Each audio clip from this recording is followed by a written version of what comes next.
Prevention of sexual harassment posh act जो है, ये एक्ट आया था निर्भया केस के बाद। As a deputy commissioner of WCD, कितनी अवेयरनेस है ग्राउंड पे इसके बारे में? हमारे पास जो इंफॉर्मेशन है गवर्नमेंट और प्राइवेट एस्टेब्लिशमेंट्स है, 50% एस्टेब्लिशमेंट में ही आईसी स्थापित हुई है। जहाँ कहीं भी 10 या 10 से ज़्यादा कर्मचारी हो, वो मेल हो या टोटल फीमेल हो या फिर मिक्स हो, वो किसी भी तरह के हो, तो उनको आईसी स्थापित करना ज़रूरी है। अभी एक केस हुआ है नासिक में, बहुत बड़ी कंपनी है TCS। ये एक बड़ी रेप्यूटेड कंपनी में हो रहा है जो पॉश इम्प्लीमेंट कर रही है प्रॉपरली। इसका मतलब है जो एनुअल रिपोर्ट्स फाइल किए गए हैं वो पूरी तरह से करेक्टेड नहीं रहेंगे। सिर्फ कंप्लायंस करने के लिए वो एनुअल रिपोर्ट सबमिट किए गए हैं, ऐसा इसका मतलब होगा। शी बॉक्स पोर्टल पे वो कंप्लेंट कर सकती है, रजिस्टर कर सकती है। किसके विरुद्ध में कंप्लेंट है वो लिखनी है, कौन सी कंपनी है, उसका एड्रेस क्या है। अगर सी बॉक्स पोर्टल पे उस महिला ने अगर कंप्लेंट की तो उसका फॉलोअप सेंट्रल गवर्नमेंट से लेके स्टेट गवर्नमेंट तक और डिस्ट्रिक्ट ऑफिसर मतलब डिस्ट्रिक्ट कलेक्टर तक, ये तीनों लोग करते हैं। कौन से ऐसे सेक्टर हैं जिन्हें अभी इम्प्रूवमेंट की ज़रूरत है? ह्यूमन रिसोर्स के जो काम करती है कंपनी है, उस कंपनी में थोड़ा सा काम हो रहा है। मैं अच्छा नहीं बोलूँगा उसमें, लेकिन काम हो रहा है। जितने भी एक्ट्स है वो एक्ट इम्प्लीमेंट करने की जिम्मेदारी महिला एवं बाल विकास विभाग के ऑफिसर्स पे है। कोऑपरेट करने की जिम्मेदारी कोई भी कॉर्पोरेट कंपनी हो या कोई भी उनकी भी है। अगर वो इम्प्लीमेंटेशन नहीं कर रहे हैं तो उसके लिए फाइन की प्रोविजन है। जो कुछ भी नहीं कर रहा है पॉश एक्ट के बारे में, उसको पहले हम टारगेट करने वाले हैं। एक्शन क्या लोगे उनके अगेंस्ट? लाइसेंस कैंसिल है। वुमेन और भी तरह के हरासमेंट फेस कर रही हैं, चाहे वो डोमेस्टिक वायलेंस हो या मेंटल हरासमेंट हो या और भी तरह की चीज़ें हैं। आपका डिपार्टमेंट क्या कर रहा है? 71 वन स्टॉप सेंटर है महाराष्ट्र में। तो वन स्टॉप सेंटर में वो 5 दिन तक रह सकती है। वहाँ उसको मेडिकल हेल्प मिलेगी, वहाँ उनको पुलिस की मदद मिलेगी, वहाँ उनको काउंसलिंग की मदद मिलेगी और रेसिडेंशियल फैसिलिटी भी हो।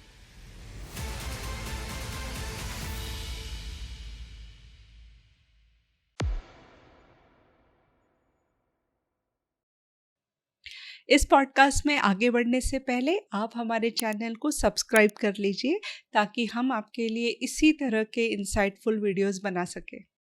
Welcome Rahul sir. आपको बुलाने का एक रीज़न यहाँ पर ये है कि वुमेन एंड चाइल्ड डिपार्टमेंट जो है, हम न्यूज़ में सुनते हैं कि जब कुछ हो जाता है ना तब आता है उसका नाम, बट जनरली लोग नहीं जानते हैं कि ये वुमेन एंड चाइल्ड डिपार्टमेंट क्या करता है।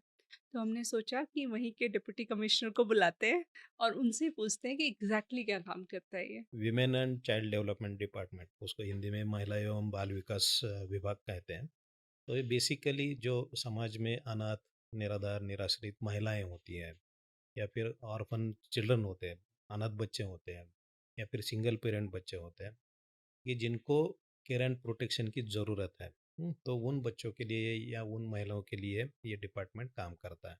तो जैसे juvenile justice act, immoral trafficking act, prevention of immoral trafficking act, domestic violence act, POCSO act, posh act, इसके बारे में जो जो कुछ भी काम करना है तो वो उसके लिए women and child development department है। और ये सिर्फ एक्ट का ही काम करता है ऐसे नहीं है, तो इनके लिए जो स्कीम्स हैं तो वो स्कीम का इम्प्लीमेंटेशन करने का भी काम करते हैं। जैसे आप लोगों को सभी को मालूम है, मुख्यमंत्री माझी लाड़की बहन योजना मालूम है, क्रांति ज्योति सावित्रीबाई फुले बाल संगोपन योजना है, लेक लाड़की योजना है, ऐसे बहुत सारी योजना है। ICDS की हमारे आंगनवाड़ी सेवाएं की योजना है। तो ये बहुत सारी योजनाओं का जो काम है वो इस डिपार्टमेंट की तरफ से होता है। और इसमें बेसिकली ऐसा है कि जिनको कुछ जो विकर सेक्शन के बच्चे हैं या फिर महिलाएं हैं, तो उनको एक सक्षम करने के लिए जो जो कुछ भी करना पड़ता है तो उसके लिए ये डिपार्टमेंट काम करता है। तो ऐसा कोई काम है जो अभी तक लोगों को पता नहीं है कि ये भी वुमेन चाइल्ड एंड डिपार्टमेंट करता है? वैसे तो जो इस डिपार्टमेंट की स्कीम्स है, पॉपुलर स्कीम्स जो है वो हमारी ICDS की है। पॉपुलर स्कीम जो है वो हमारी मुख्यमंत्री माझी लाड़की बहन है। पॉपुलर स्कीम जो है वो क्रांति ज्योति सावित्रीबाई फुले स्कीम है, बाल संगोपन स्कीम है। लेकिन बहुत सारी ऐसी स्कीम है, पिंक ई रिक्शा करके है, कि जो दुर्बल घटक में जो महिलाएं आती हैं तो उनके आर्थिक सक्षमीकरण के लिए वो एक स्कीम है, कि जिनको पिंक ई रिक्शा, थोड़ा बहुत लोन, बैंक लोन, पर्सनल कुछ कंट्रीब्यूशन और गवर्नमेंट का जो ग्रांट है उस हिसाब से उनको वो दिया जाता है। तो वो स्कीम का भी इम्प्लीमेंटेशन किया जाता है। और बहुत सारे ऐसे है कि जो मतलब जो ग्रास रूट लेवल पे मालूम होने चाहिए वो स्कीम्स, हाँ, वो अभी तक कितना भी मतलब वो पब्लिसिटी के लिए कोशिश की जाती है तो कमी पड़ती है। वो ज़्यादा से ज़्यादा अगर होगी तो जो डिपार्टमेंट की स्कीम्स है वो जो डिपार्टमेंट काम करता है तो वो ग्रास रूट लेवल पे जा सकता है। दूसरा एक है, अभी कितने ऐसे है कि महिलाओं के लिए हेल्पलाइन है, बच्चों के लिए हेल्पलाइन है, सभी तरफ आप अगर देखेंगे हॉस्पिटल्स, स्कूल्स या पुलिस स्टेशंस, वहाँ वो हेल्पलाइन नंबर लगाए गए हैं। लेकिन बहुत सारी महिलाओं को या बच्चों को मालूम नहीं है, वो उनके पेरेंट को मालूम नहीं है या फिर जो कुछ भी संबंधित है महिलाओं के बच्चों के संबंधित, उनको भी मालूम नहीं है अभी तक। तो इसलिए ये ज़्यादा से ज़्यादा स्प्रेड होना ज़रूरी लगता है। और बहुत सारी ऐसी योजनाएँ हैं कि जो अभी तक मतलब मालूम है लेकिन कहाँ मिलना है, कहाँ जाना है और कहाँ किससे मिलना है और कहाँ से वो लाभ लेने के लिए कोशिश करनी है। तो मालूम करने के लिए जो हेल्पलाइन नंबर दिया है, अगर उस पे भी कॉल किए जाए, तो वो मदद मिल सकती है या फिर इन्फॉर्मेशन मिल सकती है उधर। सो वुमेन एंड चाइल्ड डिपार्टमेंट बहुत सारी चीज़ों पे काम करता है। मुझे ऐसा लगा था कि जैसे कंप्लेन है हमारी तो हम आपको रीच आउट कर सकते हैं, बट आप लोग स्कीम्स जो गवर्नमेंट निकाल रही है वो इम्प्लीमेंटेशन का काम भी आप ही लोग करते हैं। ये मेरे लिए नया नॉलेज है। ये पॉडकास्ट हम लोग थोड़ा वुमेन स्पेसिफिक रखने वाले हैं एंड उनके रिलेटेड जो हरासमेंट है, पहला सेक्सुअल हरासमेंट और उसके बाद दूसरे हरासमेंट जो औरतें फेस करती हैं और आपका डिपार्टमेंट उसके लिए क्या कर रहा है, थोड़ा हम उस स्पेसिफिक बात करेंगे। तो prevention of sexual harassment posh act जो है, ये एक्ट आया था निर्भया केस के बाद और इसको 10 साल से ज़्यादा हो गए हैं। आपके हिसाब से as a deputy commissioner of WCD कितनी अवेयरनेस है ग्राउंड पे इसके बारे में? जितना एक्ट तो 2013 में आ गया, पॉश एक्ट। जी। वो भी आपको उसकी जो बैकग्राउंड है वो भी मालूम है कि बहुरी देवी का राजस्थान में जो समुदाय कार्यकर्ता थी, हाँ, उसके साथ में जो कुछ भी हुआ उस हिसाब से फिर विशाखा करके एनजीओ ने एक सुप्रीम कोर्ट में याचिका दायर की थी और उस हिसाब से फिर विशाखा कमिटीज करने के लिए सुप्रीम कोर्ट ने हमको सभी को निर्देश दिए थे और उसके बाद में वो पॉश एक्ट आ गए। अभी 2013 के बाद मतलब 13 साल हो गए ना, उतनी अवेयरनेस नहीं है सभी में, गवर्नमेंट एजेंसीज हो या फिर प्राइवेट एजेंसीज हो, वो करने की हम लोग कोशिश करते हैं, लेकिन जितना होना चाहिए, अभी हमारे पास जो इंफॉर्मेशन है उसके हिसाब से 2.5 लाख तक जो गवर्नमेंट और प्राइवेट एस्टेब्लिशमेंट्स हैं, तो उसमें से सिर्फ 50% एस्टेब्लिशमेंट में ही आईसी स्थापित हुई है और हाँ, तो अभी और 50% काम करना बाकी है। तो इसके इसके लिए ज़्यादा से ज़्यादा हम क्या कर रहे हैं कि गवर्नमेंट प्लस एनजीओज जो एजुकेशन या ट्रेनिंग देने वाले ऑर्गेनाइजेशंस हैं या फिर जो कोई भी ट्रेनर्स है, तो उनका सबका एक साथ मिलके हम कोशिश कर रहे हैं कि ज़्यादा से ज़्यादा एस्टेब्लिशमेंट में वो आईसी स्थापित हो, वो कार्यान्वित हो, उनके रिपोर्टिंग सिस्टम रहे, जो कोई भी अवेयरनेस प्रोग्राम उधर करने वो करने हो। तो जितना होना चाहिए 13 साल के अंदर काम उतना हो नहीं रहा है। और आप सभी को मालूम है कि माननीय सर्वोच्च न्यायालय में सुप्रीम कोर्ट में भी एक केस शुरू है, 2023 से है वो, Arnella Fernandes versus Goa state and others करके। तो उसमें भी माननीय सर्वोच्च न्यायालय सभी राज्यों को निर्देश दे रहे हैं कि ये एक्ट का पूरी तरह से इम्प्लीमेंटेशन होना चाहिए और इसके लिए गवर्नमेंट की तरफ से जितनी कोशिश होनी चाहिए वो तो हम कर ही रहे हैं, लेकिन सिर्फ ये गवर्नमेंट अकेले नहीं कर सकता है, उसके साथ में सभी जो इसमें काम करने वाले और इंटरेस्टेड है लोग हैं तो उनका भी साथ उसमें मिलना चाहिए ताकि वो सक्सेसफुली हम उसमें काम कर सकें। और आप बोल रहे हैं कि जितनी ऑर्गेनाइजेशन है उसमें 50% में तो हो रहा है, 50% में नहीं हो रहा है। और लोगों का ये भी मानना है कि ये सब बड़ी बड़ी कंपनियों में जिनके ग्लोबल हेडक्वार्टर हैं, क्योंकि बाहर के देशों में तो ये कंपलसरी था सेक्सुअल हरासमेंट वाला जो है वर्क प्लेस पे। तो अब जो छोटे शहर हैं या जो स्टार्टअप्स होते हैं या फिर अनऑर्गेनाइज सेक्टर है, वहाँ पे तो ये मिसिंग ही है पूरा। तो फिर WCD उनके लिए क्या कर रहा है? अभी हम क्या कर रहे हैं कि पॉश के तहत हर एक डिस्ट्रिक्ट में कलेक्टर ऑफिस में जो वरिष्ठ अधिकारी है, सीनियर ऑफिसर्स है, एडिशनल कलेक्टर हो या फिर डिप्टी कलेक्टर हो, तो उनको जिलाधिकारी करके घोषित किया गया है गवर्नमेंट की तरफ से, स्टेट गवर्नमेंट की तरफ से। और दूसरा एक है कि हमारे जिला के जो जिला महिला एवं बाल विकास अधिकारी है, तो उनको जिला नोडल ऑफिसर करके इस एक्ट के तहत घोषित किया गया है। तो उनके मदद से जितने भी वो डिस्ट्रिक्ट में ऑर्गेनाइजेशंस हैं, वो प्राइवेट हो या गवर्नमेंट हो, तो उनकी इन्फॉर्मेशन कलेक्ट करके उनके यहाँ पॉश एक्ट का इम्प्लीमेंटेशन हो रहा है नहीं हो रहा है, वो हम देखते हैं। उसके बावजूद अभी ये 2 ऑफिसर पूरा डिस्ट्रिक्ट का समझो, अभी 2.5 लाख का हम बोल रहे थे कि एस्टेब्लिशमेंट है। 2.5 लाख से 2.5 लाख में अगर डिवाइडेड किया 36 डिस्ट्रिक्ट में, तो वो 10,000 से नज़दीक वो आ तो जाता ये है। महाराष्ट्र का हाँ, बोल रहे हैं? महाराष्ट्र का, सिर्फ महाराष्ट्र का मैं बोल रहा जी, हूँ, जी, क्योंकि जी। महाराष्ट्र में ही हम इम्प्लीमेंट कर सकते हैं, बाहर के स्टेट में उनके हाँ, हाँ, स्टेट गवर्नमेंट वो सही बात। इम्प्लीमेंट करेंगे। हुँ, तो ये 9-10 हज़ार इस्टेब्लिशमेंट अकेले 2 ऑफिसर नहीं कर सकते। तो इसके लिए हम क्या कर रहे हैं कि हर एक डिपार्टमेंट के जो स्टेट लेवल के ऑफिसेस हैं, कि वहाँ के जो सीनियर ऑफिसर हैं, तो उनको स्टेट नोडल ऑफिसर उस डिपार्टमेंट के लिए उनको भी हमने ये किया है, मतलब रजिस्ट्रेशन करके लिया है। और उनके तरफ से उनके अंडर जो जो कुछ भी ऑफिसेस आते हैं, कंपनीज आते हैं, स्टार्टअप्स आते हैं, तो उनकी लिस्ट करने के लिए उनको हम रिक्वेस्ट कर रहे हैं। और बहुत सारे डिपार्टमेंट का हमारे पास आ गया भी है वो इन्फॉर्मेशन। तो अभी उनके अंडर, मतलब जो लाइसेंस या फिर रिकॉग्निशन या फिर ग्रांट देने वाली एजेंसी है, या फिर परवाना देने वाली, परमिशन देने वाली एजेंसीज है, वही अगर उनके लिए कंपलसरी करे, तो शायद ये मतलब इम्प्लीमेंटेशन जो है वो अच्छी तरह से हो सकता है। तो वो भी हम करने की कोशिश कर रहे हैं। बट ये जो पॉश एक्ट है ये कंप्लायंस है, मतलब बराबर, मैंडेटरी है सबके लिए, मैंडेटरी है। और वो भी 10 से ज़्यादा एम्प्लॉई हैं आपके, 10 या 10 से ज़्यादा एम्प्लॉई है यस। तो मैंडेटरी है।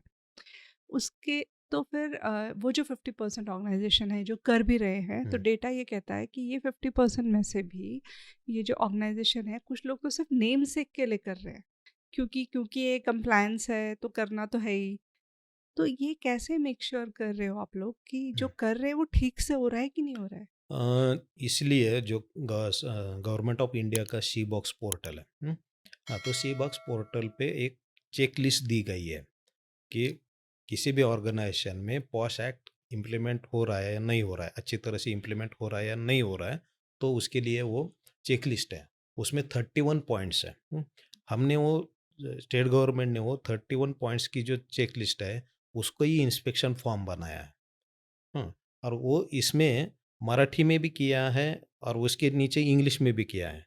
हर एक जो पॉइंट है, उसका मीनिंग क्या है, वो मराठी में भी दिया है और इंग्लिश में भी दिया है। कुछ एमएनसी जो है, मल्टीनेशनल कंपनीज़ है, शायद उनके यहाँ मराठी समझ में नहीं आता होगा, तो उनके लिए वो रेफ़रेंस भी रहेगा। और वो सब जो है, वो अभी हम सभी को सर्कुलेट करने वाले हैं, क्योंकि जब भी कोई इंस्पेक्टिंग अथॉरिटी जाएगी, तो उसको भी ज़्यादा टाइम नहीं लगेगा, उनको भी ज़्यादा टाइम नहीं लगेगा इंस्पेक्शन करने के लिए, क्योंकि वो कंप्लायंस करना जो है, वो कंपनी, स्टार्टअप हो या कोई भी हो, कि जहाँ 10 या 10 से ज़्यादा ऑफिशियल्स काम करते हैं, कर्मचारी काम करते हैं। अगर ये हर एक स्टार्टअप, हर एक कंपनी ना ये फॉर्म लेके वो भरे और वे उस हिसाब से वो अपना पॉश एक्ट का कंप्लायंस करे, तो ये ज़्यादा से ज़्यादा कंपनीज़ में या स्टार्टअप्स में या फिर कोई भी एस्टेब्लिशमेंट हो, तो वहाँ वो हो सकता है। और वो करने के लिए अभी गवर्नमेंट ऑफ महाराष्ट्र ने एक गवर्नमेंट रिज़ोल्यूशन पास किया है कल के 14 मई 2026 में, कि 12 से ज़्यादा जो कैटेगरीज़ के ऑफिसर्स हैं महिला एवं बाल विकास विभाग के, तो उनको इंस्पेक्टिंग अथॉरिटी करके उन्होंने डिक्लेयर किया है। और हर एक डिस्ट्रिक्ट में उसमें 4,500-5 हज़ार ये है ऑफिसर्स हैं हमारे, कि वो हर एक डिस्ट्रिक्ट में अभी उनका जो एरिया ऑफ इंस्पेक्शन, वो भी हम मतलब डिवाइड करके दे रहे हैं, निश्चित करके दे रहे हैं। तो उस हिसाब से वो एरिया में जब भी वो इंस्पेक्टिंग अथॉरिटी जाएगी, तो वो जो कोई भी एस्टेब्लिशमेंट हो, तो उनका इंस्पेक्शन हो जाएगा पॉश एक्ट के तहत। तो ये जो अभी जो रीसेंट गवर्नमेंट का सर्कुलर आया है जी, जिसमें कहा है कि government officials and even anganwadi के जो सुपरवाइजर्स हैं, जी। मतलब वो लोग जाएंगे ऑर्गेनाइजेशन में और इंस्पेक्ट यस, करेंगे, यस, यस मैडम। और उनको कॉर्पोरेट को अलाउ करना पड़ेगा अंदर आना? करना पड़ेगा, क्योंकि ये गवर्नमेंट का रिज़ोल्यूशन है। तो पॉश एक्ट, एक एक तरफ पॉश एक्ट है, वो हम्म। पॉश एक्ट की ज़िम्मेदारी पार्लियामेंट ने गवर्नमेंट पे दी है इम्प्लीमेंट करने के लिए। दूसरी तरफ माननीय supreme court honourable supreme court ने भी निर्देश दिया है कि स्टेट गवर्नमेंट ने वो इम्प्लीमेंट करना चाहिए। तो इम्प्लीमेंट करने के लिए जो एजेंसीज है, अभी जो सेक्शन 25B है कि any government can authorise any officer for inspection of this act. तो ये भी अभी स्टेट गवर्नमेंट ने किया है, एक्ट के तहत ही किया है, इन ऑफिसर्स को जो ऑथोराइज किया है। तो इन ऑफिसर्स की भी जिम्मेदारी है, और जो कोई नहीं कोऑपरेट करेगा इनको, तो 26 के तहत, सेक्शन 26 के तहत वो दंडनीय अपराध रहेगा।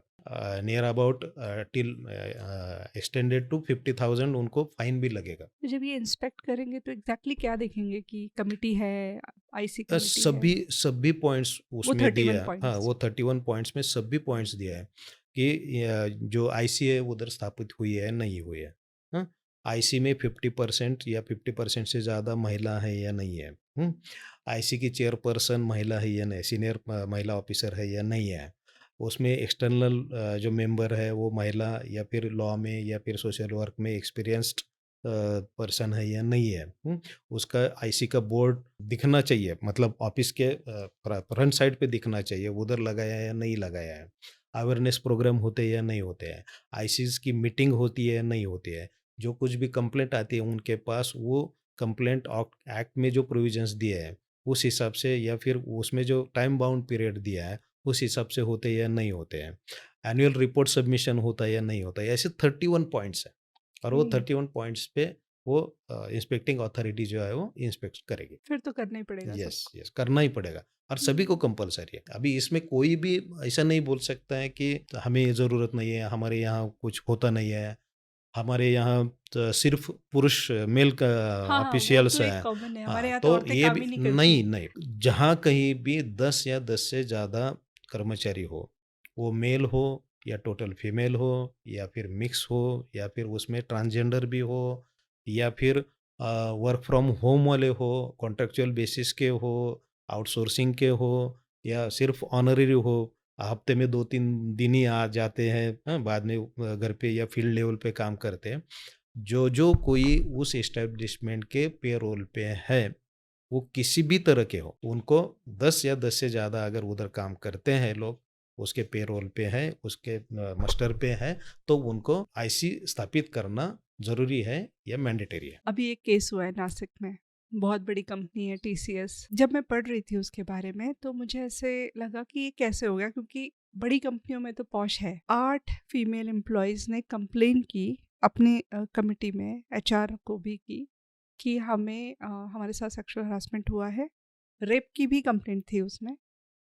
तो एचआर डिपार्टमेंट ने उसे अंडर प्ले किया, और उसके बाद जब वो पुलिस में गया मैटर, तो पुलिस वाले भी क्या करेंगे, मतलब उनको भी एविडेंस चाहिए कुछ भी करने के लिए। तो उन्होंने अपनी फीमेल स्टाफ जो है पुलिस की, उन्होंने उनको हाउसकीपिंग में 40 दिन तक रखा वहाँ पर एम्प्लॉय करके, सो दैट वो एविडेंस कलेक्ट कर सके।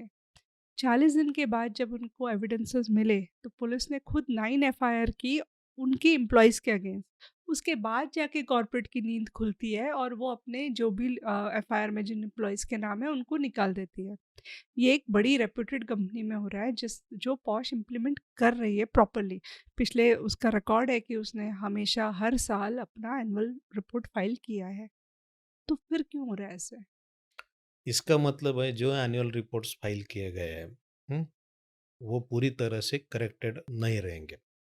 सिर्फ कंप्लायंस करने के लिए वो एनुअल रिपोर्ट सबमिट किए गए हैं, ऐसा इसका मतलब होता है। किसी भी कोई भी महिला किसी भी एस्टेब्लिशमेंट में या कंपनी में या फिर कहीं भी काम करते हैं, अगर उसको तकलीफ हो जाती है सेक्सुअल हैरेसमेंट की, कोई भी भावना उसको हो जाए, sexual harassment, actual sexual harassment तो अलग ही है, लेकिन अगर उसको लगता है कि मेरी सेक्सुअल हैरेसमेंट होने की संभावना है, हाँ, तो वो इन एडवांस में वो जो ऑफिस हेड है उनको बता सकती है, या फिर आईसी जो है, आईसी के चेयरपर्सन को वो बता सकती है, लिखित कंप्लेंट भी कर सकती है। इन महिलाओं ने वो किया था, लेकिन जितना कॉग्निजेंस एचआर या फिर आईसी ने लेना चाहिए था, उस तरह से वो लिया गया नहीं था। हाँ, इसकी वजह से ये सब प्रॉब्लम आ गए। अभी हर एक कंपनी के ओनर हो या फिर जो कोच चीफ हो, तो उनकी ज़िम्मेदारी है कि मेरे कंपनी में या मेरे जो कुछ भी ऑफ़िस है, वहाँ जो एटमॉस्फियर है वो जेंडर फ्रेंडली रहना चाहिए। मानव अधिकार जो है सभी को समानता है। हाँ? अभी भी हम देखते हैं, बहुत सारे ऐसे उदाहरण हम ले सकते हैं कि जहाँ अभी अभी भी महिलाओं को समानता का दर्जा नहीं दिया जाता है। चाहे वो कितने भी बड़े पोस्ट पे हों। वो हो जाता है कहीं-कहीं बार और क बहुत सारे ऐसे उदाहरण भी मिलते हैं। ये जब बदल जाएगा, जेंडर फ्रेंडली एटमॉस्फेयर रहेगा, किसी भी महिला को कोई भी दिक्कत नहीं रहेगी, तो वो क्यों कंप्लेंट करेगी? कोई भी महिला जानबूझ के तो कभी कंप्लेंट नहीं करती है। ये भी है ऐसा। जो कुछ भी आता रहेगा शायद वो पॉइंट नॉट नॉट 1% वगैरह रहेगा अगर जानबूझ के कोई कंप्लेंट करने वाला हो तो। ये फॉल्स जनरली हाँ, कंप्लेंट। जहाँ फ़ॉल्स कंप्लेंट पर लेकिन उसके लिए भी एक्ट में प्रोविज़न है। अगर फ़ॉल्स कंप्लेंट है तो उसकी भी इंक्वायरी होगी और अगर फ़ॉल्स कंप्लेंट प्रूव हो गई तो वो भी पनिशमेंट है उसमें दिए गए हैं। तो मतलब कोई नहीं करेगा फ़ॉल्स कंप्लेंट। अगर सही में तकलीफ़ हो रही है तो उन्हें करनी चाहिए और वो जो कंप्लेंट इमीडिएटली मतलब उसको कॉग्निजेंस लेना चाहिए। अगर ये जो नासिक का आप उदाहरण दे रहे हैं, वो तो बहुत ही मतलब गलत ही हो गया है। हुँ, जो उसका तो कोई समर्थन नहीं करेगा। अगर वो वहाँ के एचआर या फिर वहाँ के जो कोई भी आईसी चेयरपर्सन है, उन्होंने अगर इमीडिएटली कॉग्निजेंस लिया होता, तो शायद इतना बड़ा कांड जो है, वो नहीं होता। तो इसलिए एक प्रकार की ये हमारे लिए ये भी है मतलब लर्निंग थिंग है नासिक की। कि हर एक कंपनी में कितनी भी बड़ी हो, कितनी भी रेप्यूटेड हो, कितनी भी अच्छी तरह से काम करने वाली हो, तो वहाँ ये आईसीज़ स्थापित होनी चाहिए। जो-जो कुछ पॉस्क एक्ट के कंप्लायंस करने हैं, वो अच्छी तरह से मतलब फुल स्पिरिटली वो होने चाहिए। सिर्फ़ ऊपर-ऊपर के या फिर कंप्लायंस करना है, एक्ट का प्रोविज़न करना है या फिर रिपोर्टिंग अथॉरिटी बता रही है इसलिए रिपोर्टिंग करना है। तो अगर ये ऐसा किया तो ये जो उदाहरण है वो हमारे सामने है अभी टीसीएस का उदाहरण है। इसलिए पूरे फुल स्पिरिट से अगर पॉश एक्ट का इम्प्लीमेंट किया जाता है, तो ऐसी घटनाएँ हम मतलब प्रिवेंट कर सकते हैं। महिला एवं बाल विकास विभाग के हर एक डिस्ट्रिक्ट में कम से कम 100 ऑफिसर्स हैं हमारे। ये जो अभी इंस्पेक्टिंग अथॉरिटी जो हमने आपको बताई कि 12 कैटेगरीज़ के जो ऑफिसर्स हैं, तो हर एक डिस्ट्रिक्ट में कम से कम 100 ऑफिसर्स हैं। वो 100 ऑफिसर्स आपको मदद करेंगे। आप उनको बुलाइए। उनके साथ में जो ट्रेनिंग ऑर्गेनाइजेशंस या फिर ट्रेनर्स जुड़े हैं, उनको बुलाइए और ये जो कंप्लायंस है, वो फुल स्पिरिट से मतलब तन, मन, धन से वो करना चाहिए। सिर्फ़ करना है, इसलिए नहीं करना चाहिए। और आपके ऑफिसर्स जाएँगे? टाइम है उनके जाएँगे, पास? जाएँगे, क्यों नहीं जाएँगे? क्योंकि अभी उनके ऊपर भी ज़िम्मेदारी आ गई है ना। सिर्फ़ इंस्पेक्शन करना और रिपोर्टिंग करना इतनी ज़िम्मेदारी नहीं है उनके ऊपर। अभी शुरुआत में ही मैंने आपको बताया था कि जितने भी एक्ट्स हैं, वो एक्ट इम्प्लीमेंट करने की ज़िम्मेदारी महिला एवं बाल विकास विभाग के ऑफ़िसर्स पे है। तो ये एक्ट की ज़िम्मेदारी भी उनके ऊपर है ही और उनको कोऑपरेट करने की ज़िम्मेदारी कोई भी कॉर्पोरेट कंपनी हो या कोई भी हो, उनकी भी है। वो अभी ये नहीं कर सकते मतलब प्रिवेंट नहीं कर सकते या फिर प्रतिबंध नहीं कर सकते उनको। हमारे यहाँ लागू नहीं किया, हमारे यहाँ आप आ नहीं सकते। उन कंपनी ने सिर्फ़ उनका क्या देखना चाहिए, आई कार्ड देखना चाहिए। गवर्नमेंट ऑथराइज़ आईडी है क्या उनके पास? अगर उनको मतलब एंट्री देने में कुछ दिक्कत आती है तो। अगर वो लिस्ट में उनका डेज़िग्नेशन है और आई कार्ड पे वो डेज़िग्नेशन है, तो उनको एंट्री देनी ही चाहिए उधर। नहीं देंगे तो फिर इंस्पेक्टिंग अथॉरिटी जो है, तो फिर पॉश एक्ट का कंप्लायंस नहीं हो रहा है। सिर्फ़ आईसी स्थापन नहीं करनी है, इसके लिए वो फ़ाइन की प्रोविज़न नहीं है।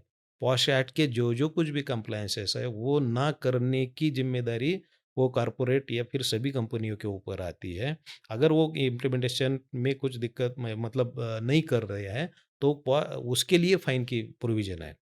और वो जिलाधिकारी जो कलेक्टर ऑफ़िस के घोषित किए हुए जिलाधिकारी हैं और हमारे जो जिला नोडल ऑफ़िसर हैं, वो तय करेंगे। उनको क्या मतलब कितना फ़ाइन करना है, कैसे करना है।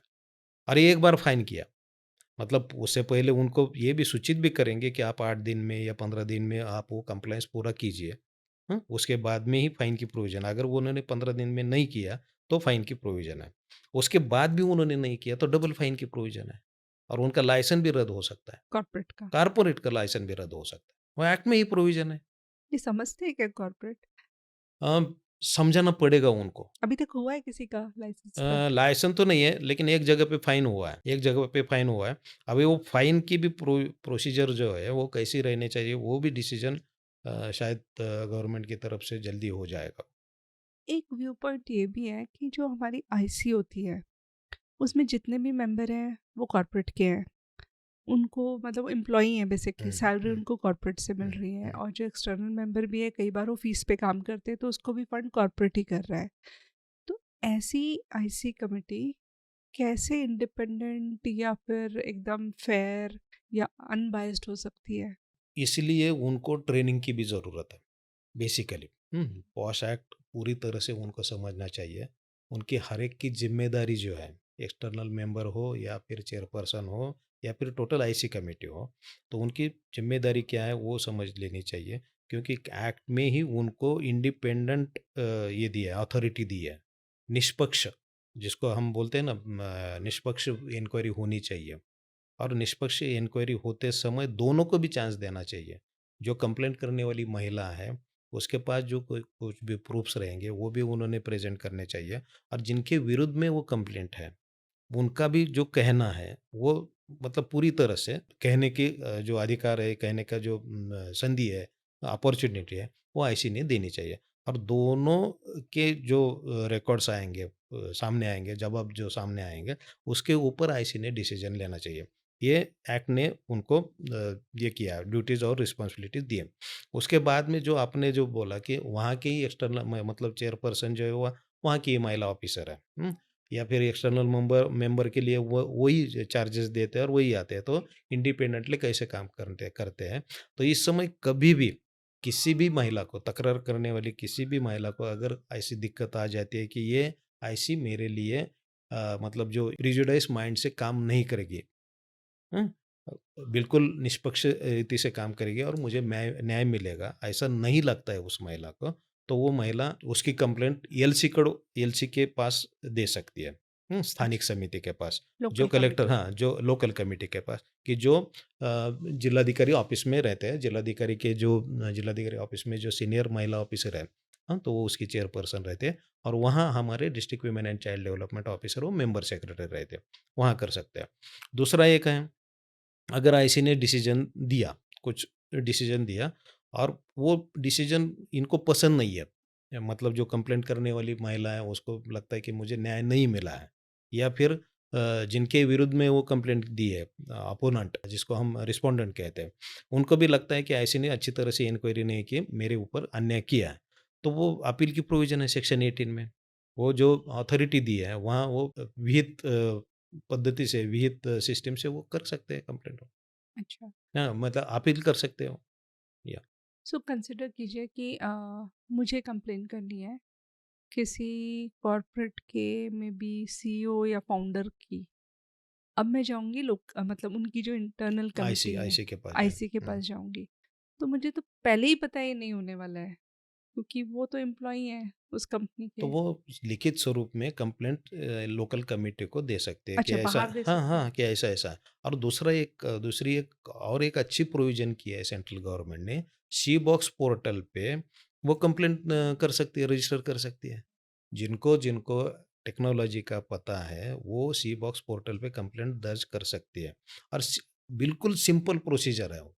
सी बॉक्स पोर्टल आपने अगर गूगल पे सर्च किया सी बॉक्स पोर्टल, इतना ही सिर्फ लिखा उस पे, तो सी बॉक्स पोर्टल की वेबसाइट ओपन हो जाती है। वो वेबसाइट ओपन करने के बाद आपको डैशबोर्ड दिखेगा, और डैशबोर्ड में राइट साइड पे कंप्लेंट दर्ज करने के लिए उन्होंने एक बॉक्स दिया है, उस पर क्लिक किया तो आपको सभी क्रेडेंशियल्स जो है वो सामने दिखते हैं। वो महिला ने अपना नाम लिखना है, किसके विरुद्ध में कंप्लेंट है वो लिखनी है, डेट ऑफ इंसिडेंट लिखना है, कुछ अगर उनके पास में कागजाती प्रूफ्स है, फोटोज़ है, या फिर सीसीटीवी का फुटेज है, या फिर मोबाइल चैट वगैरह कुछ है, तो वो उस पे उसके ऊपर अपलोड कर सकती है। कौन सी कंपनी है, उसका एड्रेस क्या है, उसके चीफ का नाम, नंबर क्या है, वो सब कर सकते हैं। अगर सी बॉक्स पोर्टल पे उन्होंने उस महिला ने अगर कंप्लेंट की, तो उसका फ़ॉलो-अप सेंट्रल गवर्नमेंट से लेके स्टेट गवर्नमेंट तक, या और डिस्ट्रिक्ट ऑफिसर मतलब डिस्ट्रिक्ट कलेक्टर तक, ये तीनों लोग करते हैं उसका फ़ॉलो। या बट सी बॉक्स पोर्टल में कब जाए एक महिला? मतलब पहले अपनी आईसी कभी में भी, ट्राई कर ले? नहीं, नहीं, नहीं, नहीं, कभी भी, तो फिर दोनों कभी नहीं हो भी। जाएंगे? मैं आईसी में भी जाऊं और सी बॉक्स में भी जाऊं? वो जो रेफरल जो है सी हम्म। बॉक्स पोर्टल पे अगर आईसी के पास उन्होंने कंप्लेंट की, हम्म। और सी साइड बाय साइड उन्होंने सी बॉक्स पोर्टल पे कंप्लेंट की, तो ये दोनों कंप्लेंट पहले आईसी के पास जाएंगे। अच्छा। हाँ, पहले आईसी आईसी के पास ही जाएंगे। जी। अगर आईसी ये नहीं कर रहा है, तो आगे की तब सब प्रोविजंस है। आपके हिसाब से अब अभी इतनी सारी कंपनियां अलग अलग सेक्टर में हैं, मैकेनिकल है और फिर आईटी कंपनीज हैं, बीपीओ हैं। आपके हिसाब से अगर आप मतलब जितने आपने देखा है, कौन से सेक्टर की कंपनियां बहुत अच्छे से पॉश कर रहे हैं और कौन से ऐसे सेक्टर्स हैं जिन्हें अभी इम्प्रूवमेंट की ज़रूरत है? वैसे तो स्टडी या रिसर्च अभी तक हुआ नहीं है। आपकी लेकिन हाँ, ओपिनियन। लेकिन ह्यूमन रिसोर्स के जो काम करती कंपनियाँ हैं, ह्यूमन रिसोर्स के लिए, हाँ, हाँ, तो उस कंपनियों में थोड़ा-सा काम हो रहा है। मैं अच्छा नहीं बोलूँगा उसमें, लेकिन काम हो रहा है। हुँ। जहाँ सब मैकेनिकल या फिर टेक्नोलॉजी रिलेटेड काम है, वहाँ तक अभी पॉश का जो अवेयरनेस है, उतना उतना मतलब ज़्यादातर हुआ ही नहीं है। अच्छा, वो होने की बहुत ज़रूरत है तो उसमें। हमारी जो आईटी कंपनीज हैं, हुँ, ये जो ग्लोबल ऑफिसेज हैं इनके, तो आप बोल रहे हो वहाँ पे भी क इम्प्रूवमेंट चाहिए? चाहिए, सभी तरफ चाहिए। हुँ, ऐसा नहीं है कि मतलब कुछ कंपनियाँ काम कर रही है और कुछ कंपनियाँ काम, अभी अगर टीसीएस का ही आपने जो उदाहरण लिया था, अगर वो वहाँ अच्छी तरह से अवेयरनेस हो जाता, साल में कम से कम 1-2 बार भी अवेयरनेस हो जाता और प्रैक्टिकल मतलब कैसा है कि रिकॉर्डेड नहीं चाहिए। रिकॉर्डेड कुछ तो जो मोबाइल में रिकॉर्ड किया गया है, या फिर सीडी कुछ तो लगाया है या फिर यूट्यूब का कुछ तो ट्रेनिंग आगे दिखाया गया है और या फिर ऑनलाइन अवेयरनेस प्रोग्राम रखा है। तो आप हम लोग ही देखते हैं, कि अवेयरनेस ऑनलाइन अगर कुछ भी प्रोग्राम हुआ तो कितने लोग मतलब कॉन्संट्रेट करके देखते हैं और वो ये भी कर सकते हैं, मतलब स्टडी भी कर सकते हैं और ध्यान से देखते हैं और ध्यान से बाद में काम भी करते हैं उसके ऊपर।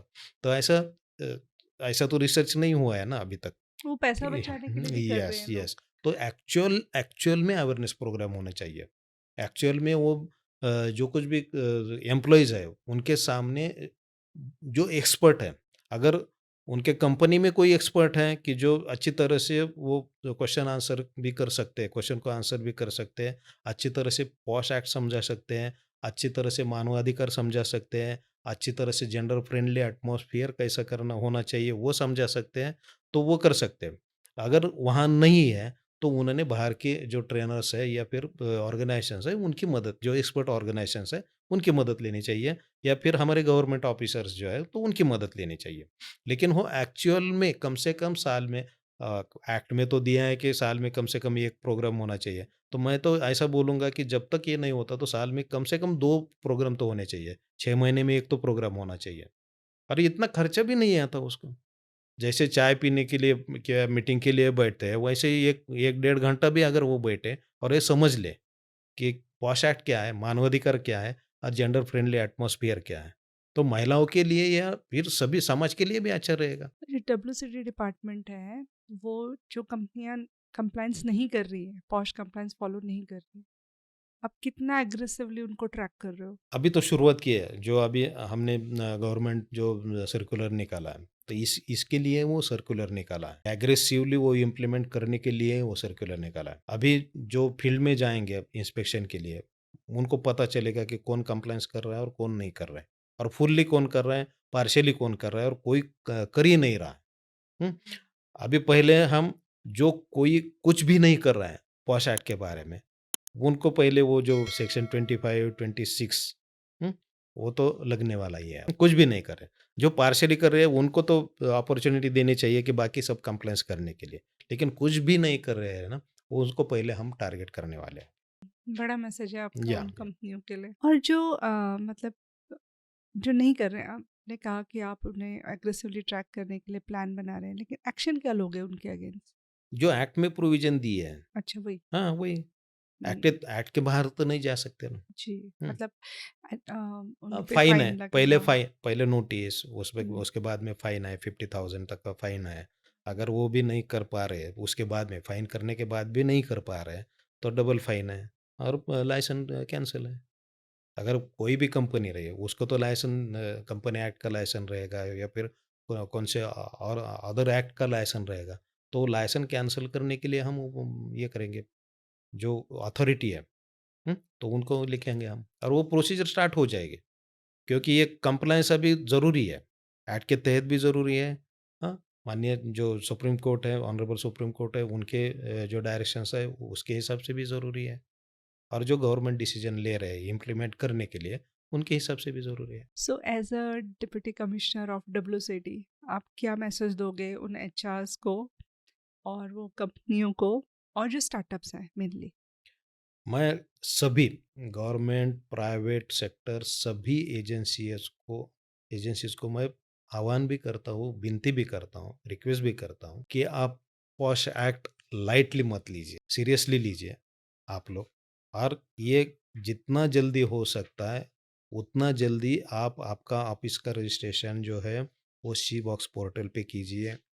सी बॉक्स पोर्टल पे रजिस्ट्रेशन करने के बाद में वो आईसी की जो स्थापना की प्रक्रिया है वो आप कीजिए। आईसी में जो कुछ भी प्रोविज़न दिए हैं कि 50% से ज़्यादा महिलाएं रहने चाहिए, वो आप कीजिए। दूसरा, उनकी जो रेगुलर मीटिंग अगर कंप्लेंट भी नहीं हो आईसी की तरफ, तो कम से कम 3 महीने में एक बार आईसी की एक मीटिंग आप करवा सकते हैं। उसमें ये जो बाकी ऑफ़िस का जो एटमॉस्फेयर है उसके ऊपर चर्चा होगी। हुँ? महिलाओं के लिए और क्या कर सकते हैं जेंडर फ्रेंडली एटमॉस्फेयर करने के लिए, उसके ऊपर आईसी की चर्चा होगी। साल में कम से कम 2 बार, 6 महीने में 1 बार तो अवेयरनेस प्रोग्राम कीजिए। दूसरा, जो आपका रिपोर्ट करना है, अपलोड करना है सी बॉक्स पोर्टल पे, वो आप साल में 1 बार कीजिए, वो 1 बार ही करना है। ये सभी अगर आप करेंगे, तो शायद एक्शन लेने की ज़रूरत नहीं पड़ेगी और किसी को भी एक्शन किसी भी कंपनी का, जहाँ एम्प्लॉइज़ काम करते हैं, अगर उस कंपनी का लाइसेंस रद्द हो जाता है, तो एम्प्लॉइज़ के लिए भी दिक्कत हो जाती है, जॉब मिलने के लिए, जॉब के लिए। तो ऐसा किसी का भी ना हो, इसलिए आप सभी को मतलब सभी कॉर्पोरेट को मैं मेरी विनती है, रिक्वेस्ट है, आह्वान है मेरा कि पॉश एक्ट का जो कंप्लायंस है वो करना बहुत ज़रूरी है और वो इमीडिएटली करना ज़रूरी है। सो राहुल सर, हमने पॉश पे बहुत बात की एंड आई थिंक सभी कंपनियों को मतलब जो भी उन्हें गैप्स होंगे वो फिल होंगे इस बात से, क्योंकि थोड़े थोड़े डाउट्स रहते हैं कि हुँ, हुँ, एग्जैक्टली आईसी कैसा हुँ। बनाना है, क्या बनाना है वो बाहर के लोगों को भी लोग रिक्रूट करते हैं, जैसे थर्ड पार्टी रिक्रूट करते हैं। बट क्या होता है ना, कंप्लायंस की जिम्मेदारी खुद की होती है। थर्ड पार्टी ने आपको गलत भी गाइड किया, लेकिन जब ऑडिट होगा तो वो थर्ड पार्टी का नहीं होगा, वो आपका हुँ, होगा। हुँ। तो आपको भी अपडेटेड रहना है कि पॉश एक्ट एग्जैक्टली क्या है। तो ये डेफिनेटली आज का पॉडकास्ट बहुत इंफॉर्मेटिव होने वाला है। पॉश के अलावा, क्योंकि हरासमेंट सिर्फ सेक्सुअल हरासमेंट नहीं है, वुमेन और भी तरह के हरासमेंट फेस कर रही हैं। तो ऐसी जो औरतें हैं जिन्हें हरासमेंट फेस करना पड़ता है, चाहे वो डोमेस्टिक वायलेंस हो या मेंटल हरासमेंट हो या और भी तरह की चीज़ें हैं, उनका ना शुरू ऐसा होता है कि पहला डर, मैं कैसे बताऊं किसी को या मैं कैसे कंप्लेन करूं। दूसरा ये होता है कि लोग क्या कहेंगे। और तीसरा ये भी होता है कि अगर मैंने कंप्लेन कर दी, पता नहीं उस पर काम होगा या नहीं होगा। ये जो माइंडसेट है, ये जो डाउट है लोगों के मन में या औरतों के मन में, बेसिकली वो वैसे ही इनसिक्योर है। तो आपका डिपार्टमेंट इस माइंडसेट को चेंज करने के लिए क्या कर रहा है? हमारे यहाँ मतलब डिपार्टमेंट में हर एक डिस्ट्रिक्ट में district women and child development officer है, महिला एवं बाल विकास अधिकारी। उनके under domestic violence act implement करने के लिए ऑफिसर्स हैं, जुवेनाइल जस्टिस एक्ट इम्प्लीमेंट करने के लिए ऑफिसर्स हैं, पॉश एक्ट हो या फिर महिलाओं से रिलेटेड जो जो कुछ भी लीगल प्रोविजंस है वो इम्प्लीमेंट करने के लिए ऑफिसर्स हैं। साथ में पुलिस डिपार्टमेंट का भरोसा सेल है। साथ में लीगल एड सर्विसेज अथॉरिटी है कि जहाँ महिलाओं के लिए फ्री लीगल एड मिल जाती है।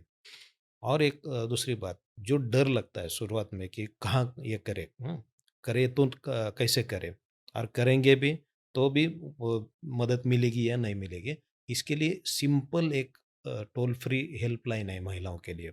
सिंपल, वो कहीं से भी कॉल सकती है, कर सकती है। 181, 181, मराठी में 181 बोलते हैं उसको। 181 ये जो टोल फ्री 24/7 काम करने वाली हेल्पलाइन है, हमारे हेड ऑफिस में ही उसका कंट्रोल रूम है।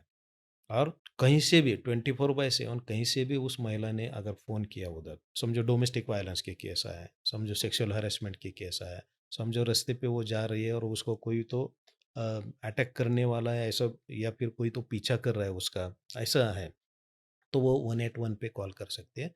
उसको जितना जल्दी हो सके, उतना जल्दी उसको वो महिला को मदद मिल सकती है। दूसरा एक है, जो अभी पुलिस डिपार्टमेंट की हेल्पलाइन है 112 करके, तो उनके उसके साथ में अभी ये 181 भी इंटीग्रेट किया गया है। हुँ? तो पुलिस डिपार्टमेंट के तो 2200 से ज़्यादा व्हीकल्स है अभी महाराष्ट्र में टोटल, और ज़्यादा से ज़्यादा 10 मिनट में, कम से कम 10 मिनट और ज़्यादा से ज़्यादा 20 मिनट में वो मदद पहुँच सकती है उधर। मतलब वो व्हीकल ही उधर जाएगा। तो ये सभी अभी प्रोविज़न्स जो है वो गवर्नमेंट ने किया है। सिर्फ़ इसका जो अवेयरनेस है कि कहाँ कॉल करना चाहिए, तो 181 पे कॉल कर सकते हैं। हमारे यहाँ जो कंट्रोल रूम है, वहाँ नियरली अबाउट 26 लोग काम करते हैं 24/7।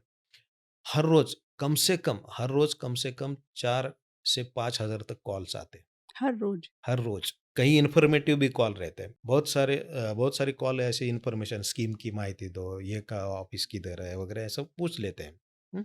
लेकिन जो कॉल मतलब मदद के लिए आते हैं, तो वो कॉल बाद में हमारे जो वन स्टॉप सेंटर रहते हैं, हर एक डिस्ट्रिक्ट में वन स्टॉप सेंटर रहते हैं, उनको इंटीग्रेट किया है। क्योंकि वो वन स्टॉप सेंटर भी 24/7 चालू है। हैं? तो वन स्टॉप सेंटर के पास अगर कॉल जाता है, तो वन स्टॉप सेंटर ने इंटीग्रेट किया है सभी जो हेल्थ सेक्टर्स, हेल्थ के जो मतलब हॉस्पिटल्स है, पुलिस डिपार्टमेंट के सब पुलिस स्टेशंस, पुलिस चौकी, ये सभी इंटीग्रेट किया है। और जिस एरिया का भी वो कॉल है, तो वहाँ इमीडिएटली वो कॉल जाता है और वहाँ मदद की जाती है, उस महिला को मदद मिल सकती है। वो वन स्टॉप अगर किसी महिला को मदद की ज़रूरत मतलब घर से निकाल दिया है, हाँ? और वो उसको रहने के लिए ये नहीं है, तो वन स्टॉप सेंटर में वो 5 दिन तक रह सकती है। 5 दिन ऐसे 71 वन स्टॉप सेंटर है महाराष्ट्र में। 5 दिन तक रह सकते हैं। वहाँ उसको मेडिकल हेल्प मिलेगी, वहाँ ऑल्सो उसको उनको लीगल हेल्प मिलेगी, वहाँ उनको पुलिस की मदद मिलेगी, वहाँ उनको काउंसलिंग की मदद मिलेगी और रेसिडेंशियल फैसिलिटी भी होगी। अगर 5 दिन के अंदर उनका प्रॉब्लम सॉल्व नहीं हुआ है, फिर वो जा नहीं सकी है अपने घर, मायके या फिर माता-पिता के घर या ससुराल में नहीं जा सकते, तो उसके लिए भी हमारे यहाँ शेल्टर होम्स है। तो वो शेल्टर होम में भी एडमिट हो सकते हैं जब तक उसका फैमिली प्रॉब्लम या फिर उनका फैमिली इश्यू सॉल्व नहीं हो जाता है तब तक। बच्चों के लिए भी वैसे ही है। चाइल्ड हेल्पलाइन है 1098, 24/7 हेल्पलाइन चालू है। सेम एज़ 400, कम से कम 400-500 कॉल हर दिन आते हैं हमारे यहाँ। और वो भी हमारे जो डिस्ट्रिक्ट में डिस्ट्रिक्ट चाइल्ड प्रोटेक्शन यूनिट है, उनके पास में वो जो कॉल जाते हैं। वो 24/7 नहीं रहते, लेकिन उनको भी हमने वन स्टॉप सेंटर से कोऑर्डिनेट किया है। मतलब किसी भी बच्चे के बारे में अगर कोई भी कॉल कर सकता है और उसको केयर एंड प्रोटेक्शन की ज़रूरत है, तो उसके लिए मदद के लिए लोग तैयार हैं, हमारे ऑफिशियल्स तैयार हैं, गवर्नमेंट के ऑफिशियल्स तैयार हैं। ये जो हेल्पलाइन है या जो हेल्प डेस्क है, ये पहले भी था। अब जो ये वुमेन सेफ्टी मॉडल बनाया है, जिसमें आप वन स्टॉप सेंटर वन बोल स्टॉप रहे सेंटर हैं, है। फिर हेल्पलाइन हो गई 181, फिर हेल्प डेस्क भी है। ये कितना इफेक्टिव हो रहा है ये सब जब आप इंटीग्रेट कर रहे हो इसको? पहले के कंपेयर में आज तो बहुत सारा इफ़ेक्टिव हो रहा है। हाँ, लेकिन और इफ़ेक्टिव करने की ज़रूरत है। क्योंकि जब तक समाज में ये समस्याएँ हैं, महिलाओं के बारे में हो या बच्चों के बारे में हो, शायद समाज होगा या नहीं होगा मालूम नहीं है, कि कुछ भी प्रॉब्लम नहीं है समाज में।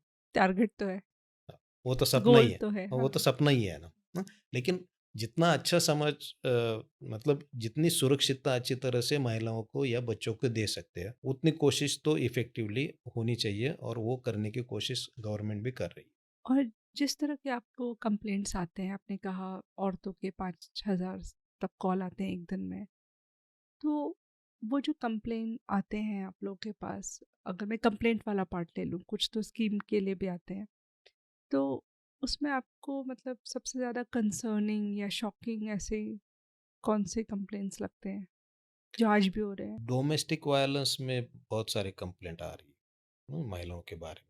वॉश एक्ट की तो अभी सी बॉक्स पोर्टल पे देखा जाए तो महाराष्ट्र में सिर्फ बहुत कम है संख्या उसकी। हम जो इंफॉर्मेशन लेते हैं ग्राउंड लेवल से, वहाँ भी ज़्यादा संख्या नहीं है, लेकिन डोमेस्टिक वायलेंस के बारे में बहुत सारी कंप्लेंट आती है। मैक्सिमम हाँ, होगा। मैक्सिमम डोमेस्टिक वायलेंस किया है। अभी आपने जो डाउरी के बारे में देखा होगा कि 2-3 केसेस हो गए बीच में, वो कंप्लेंट आ रही है। पर लेकिन ज़्यादातर जो कंप्लेंट्स है वो डोमेस्टिक वायलेंस की है। मैक्सिमम वही है। मैक्सिमम कंप्लेंट जो है डोमेस्टिक वायलेंस की है।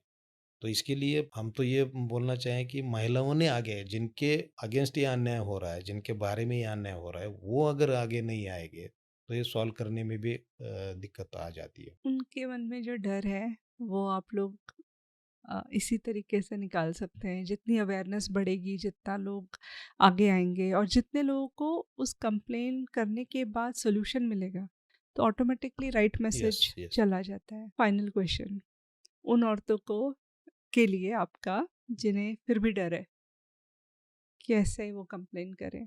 उनके लिए मैं इतना ही बोलूँगा, कि जब तक आप आगे नहीं आएँगे, तब तक आपकी मदद के लिए भी कोई नहीं आएगा। ऐसा तो नहीं पता चलेगा कि आपके ऊपर अन्याय हो रहा है और दूसरे ने देखना चाहिए वो अन्याय और दूसरे ने कंप्लेंट कर देनी चाहिए।